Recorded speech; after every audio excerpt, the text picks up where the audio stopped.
Assalamualaikum warahmatullahi wabarakatuh. Perkenalkan, nama saya Yalin Tridari, NPM 5191 dari kelas 4D.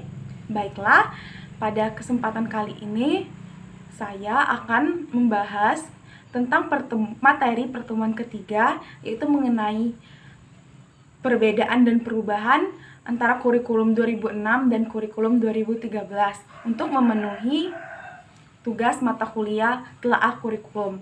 Jika pada kesempatan sebelumnya kita membahas tentang konsep dasarnya, yaitu pengertiannya, tujuannya, dan lain sebagainya pada pertemuan kedua, maka kali ini kita akan membahas tentang perbedaan dan perubahan antara kurikulum 2006 dan kurikulum 2013.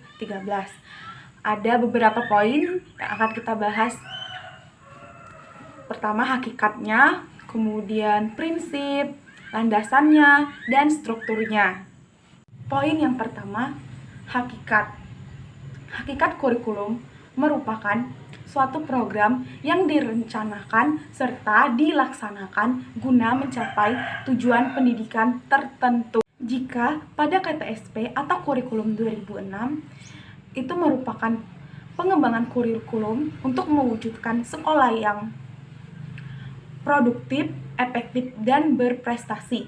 Sedangkan kurikulum 2013 itu lebih menekankan pengembangan pengetahuan kompetensi, keterampilan, dan sikap peserta didik secara seimbang. Poin yang kedua, tentang perbedaan dan perubahan landasan kurikulum 2006 dan kurikulum 2013. Yang pertama, terlebih dahulu landasan kurikulum 2006. Landasan yang pertama itu Undang-Undang Dasar Nomor 20 Tahun 2003, yaitu tentang Sistem Pendidikan Nasional atau Sikdiknas.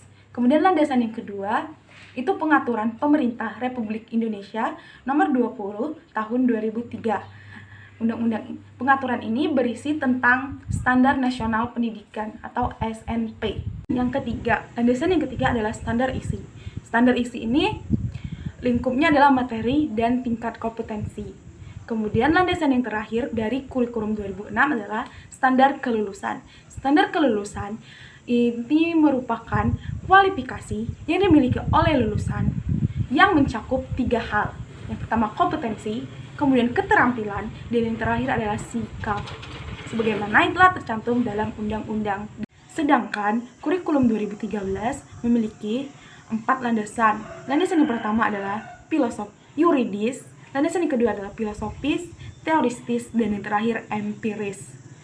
Landasan kurikulum 2013 yang pertama adalah landasan yuridis. Landasan yuridis ini meliputi Pancasila dan Undang-Undang Dasar yang mengatur tentang sistem pendidikan nasional. Selanjutnya adalah landasan yang kedua.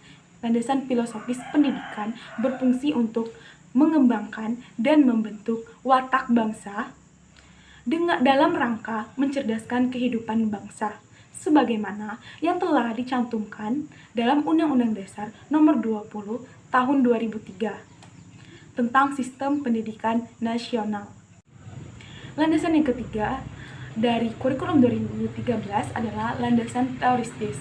Landasan teoristis dikembangkan atas dasar teori pendidikan berdasarkan standar dan teori berbasis kompetensi.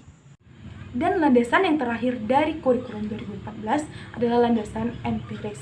Landasan empiris merupakan proses totalitas pengalaman peserta didik di suatu jenjang pendidikan tertentu untuk menguasai konten pendidikan yang sebelumnya telah direncanakan. Perbedaan dan perubahan prinsip kurikulum 2006 atau KTSP dan kurikulum 2013. Jadi sebelumnya itu prinsip kurikulum itu ada banyak ya. Yang pertama saya akan menyebutkan prinsip kurikulum 2006 terlebih dahulu. Prinsip kurikulum 2006. Yang pertama itu berorientasi pada pengetahuan atau kompetensi. Yang kedua itu beragam dan terpadu. Yang ketiga tanggap terhadap perkembangan ilmu pengetahuan. Yang keempat relevan dengan kebutuhan. Selanjutnya itu berkesinambungan dan menyeluruh. Kemudian belajar sepanjang hayat. Dan yang terakhir itu seimbang antara kebutuhan global dan nasional. Sedangkan prinsip kurikulum 2013 itu juga ada banyak, dan beberapa di antaranya itu adalah yang pertama, peserta didik difasilitasi untuk mencari tahu. Kemudian peserta didik belajar dari berbagai sumber pembelajaran. Kemudian yang ketiga, terpadu menggunakan pendekatan ilmiah berbasis kompetensi, berbasis keterampilan aplikatif, berlangsung di sekolah, di rumah, dan di masyarakat, mengutamakan pemberdayaan peserta didik sebagai pelajar sepanjang hayat, kemudian memanfaatkan teknologi informasi dan komunikasi sebagai sarana untuk meningkatkan efektivitas pendidikan, kemudian pengakuan adanya perbedaan individual dan budaya peserta didik, dan yang terakhir adalah menciptakan suasana yang menyenangkan dan menantang. Dan poin yang terakhir yang akan kita bahas adalah perbedaan dan perubahan struktur kurikulum 2006 dan struktur kurikulum 2013. Struktur kurikulum 2006 meliputi 5 kelompok mata pelajaran. Mata pelajaran yang pertama adalah mata pelajaran agama dan akhlak mulia.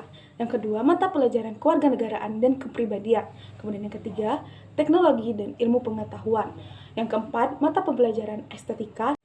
Dan yang kelima adalah kelompok mata pelajaran jasmani dan kesehatan. Sedangkan kurikulum 2013 mengalami sedikit perubahan dibandingkan struktur kurikulum 2006. Letak perubahan tersebut terletak pada jenis mata pembelajarannya dan juga waktu pelajaran yang ditempuh oleh peserta didik. Baiklah, hanya itu saja yang dapat saya jelaskan. Saya mohon maaf apabila masih banyak kesalahan dan kekurangannya. Terima kasih, saya akhiri. Wassalamualaikum warahmatullahi wabarakatuh.